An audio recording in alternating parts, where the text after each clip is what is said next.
Our next guest produces test tracks for e-bikes and scooters at all kinds of very fun events.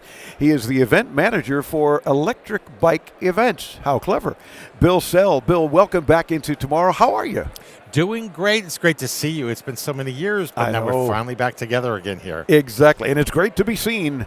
Absolutely. And our regular audience knows exactly why I would say such a thing. Yeah. So what brings you specifically here to CES this year? Well, the program that we're doing is taking the random exhibit booth that has a scooter or a bike, and it doesn't necessarily fit in a category at an event. We bring them together outside, and we've created a pavilion about 65,000 square feet right in front of the West Hall at CES. And the idea is to have one common area for people to come in if they want to test ride something. You ride a test bike at a bike shop, they'll take your driver's license and say, go in the circle in front. Yeah. We have a hill tested at 16% incline, 1,500-foot long track if you want to see how fast can a bike go. Yeah. E-bikes are regulated by US DOT to be 28 miles an hour. You can do 28 miles an hour in our little test area here. Now, down the aisle here from our broadcast area, there's an e-bike that can do up to 50 miles an hour. Is that something you'll ultimately integrate? Because apparently they're getting faster. We do allow those. We do ask them to keep the speed to that 28 because you do need to stop and turn at some point. Gotcha. I don't have unlimited space. It's not a runway. Right. And you don't want them falling off as they're trying to stop and turn. So we've got track monitors. We got people that are there to watch it.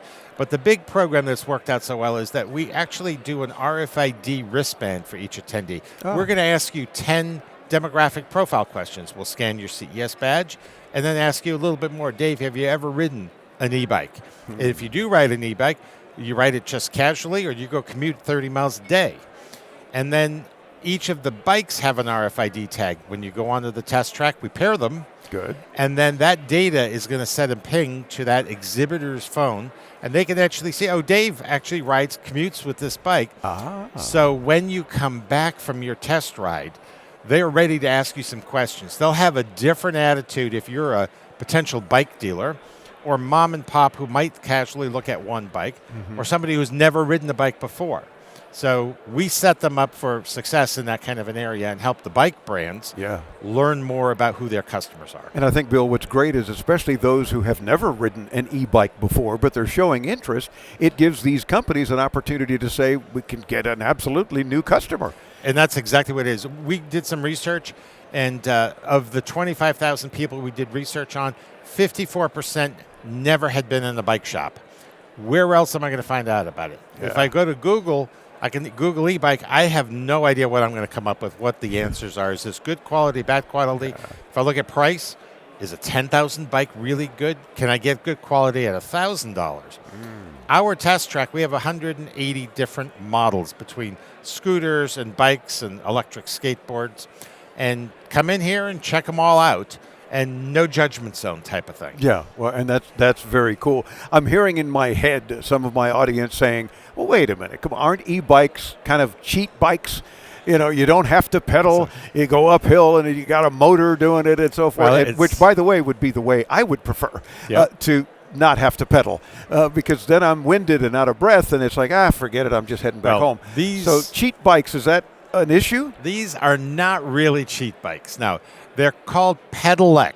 I have to have the pedals rotating to kick the electric motor in. You do get electric motorcycles and some of the kinds of bikes like what Simon Cowell rode. It has a throttle like a motorcycle. That is a low-end electric motorcycle.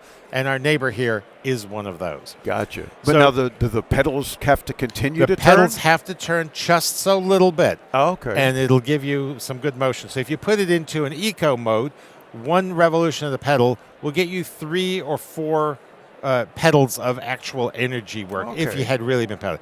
If you put it in turbo, one revolution can get you 24 pedalings worth, rotations worth. So that'll take you up a hill instead of pedaling furiously. A light pedal and it'll take you up the hill. Not really cheating. Yeah. You still are riding the bike.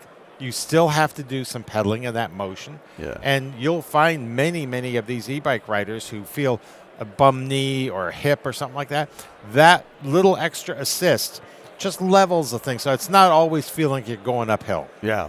So with a company called Electric Bike Events, I'm assuming you do this a lot, maybe around the country, different trade shows. Exactly. We've taken this on the road. We did 22 of these events for the last couple of years here. Nice. Santa Monica Pier, at Costa Mesa. We were in Miami at Hanover Park. Wow. Tyson's Corner So Mall. you should have let us know. We'd have gone. I would have had it. It would have been a great time, and we would put you on an e-bike, and yeah. we'll be filming you. With a helmet and knee pads and Everybody elbow wears pads. a helmet with us. Oh, good. Yep, Very that's how well. it The is. next time you're in South Florida, let us know. I should and definitely. we'll certainly come out and we'll bring some of the team and we'll shoot some video as It well. would be great to have that. And show that I can sort of ride a bike. But an just e-bike have- is easier. Easy. Well, it doesn't make it no training needed. Yeah, of course. But but it doesn't take long to learn how an e-bike works. Gotcha. Well, can you list the events, upcoming events on your site? Is that one At of the the moment, things? we don't have anything else into 2022, but we Okay. have You're working on different. it. Yeah, we have 4 different programs that we're working on at this point. Terrific. Well, do visit Bill's site and you'll see what he and the team are up to when you visit electricbikeevents.com. Very obvious and clever. I like that. electricbikeevents.com. And of course, we'll get you there when you hit us up at intotomorrow.com. Bill Sell, the event manager for Electric Bike Events. Thanks for spending a few minutes with us here at the ShowStoppers Absolutely. Press Event. Thank you. It's our pleasure. Intotomorrow.com. All of the radio interviews are also on video. So come and see the guests and the products that we're talking about. I'm Dave Graveline. Into Tomorrow continues here from Lost Wages, Nevada on the Advanced Media Network.